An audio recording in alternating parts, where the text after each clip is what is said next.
And so as I continue reading, let me just read, let's see.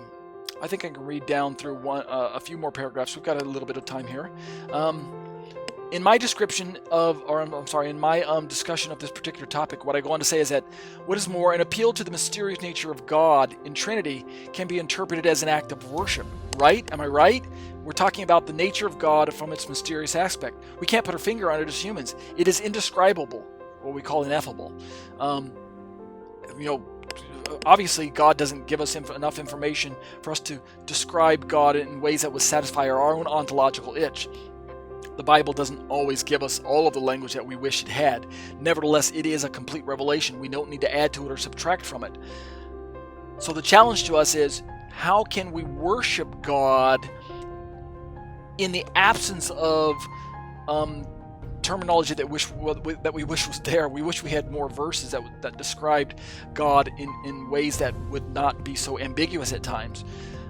How can we worship God in this way? Once again, in the words of the Stanford Encyclopedia of Philosophy, quoting Dr. Tuggy's entry on Trinity, listen to this, because this is actually going to be quite useful and helpful for those of us who are in the Trinitarian position in understanding. This is even from Dr. Tuggy, who's a Unitarian.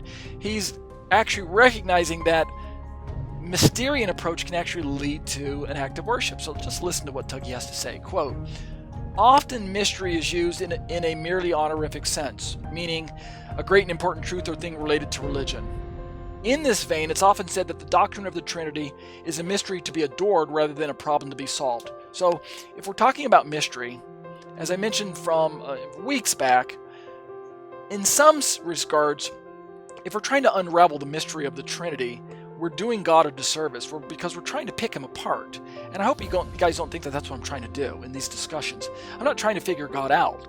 What I'm simply trying to do is allow the Bible to give us a representation of God, a representation that we as humans can respect and we can worship and we can articulate to people who don't understand this position in a way so that it doesn't make us sound like we are speaking nonsense.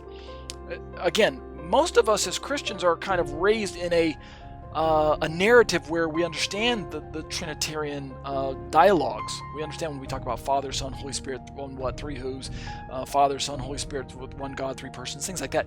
But people who aren't raised in church circles, when they begin to hear us talk this way, their heads they start to get this big question mark on their face. Their eyes glaze over, and they start to think, are you well? Are you sick? Are you mentally capable of understanding basic math? They start to think that maybe we have a problem with our intellect.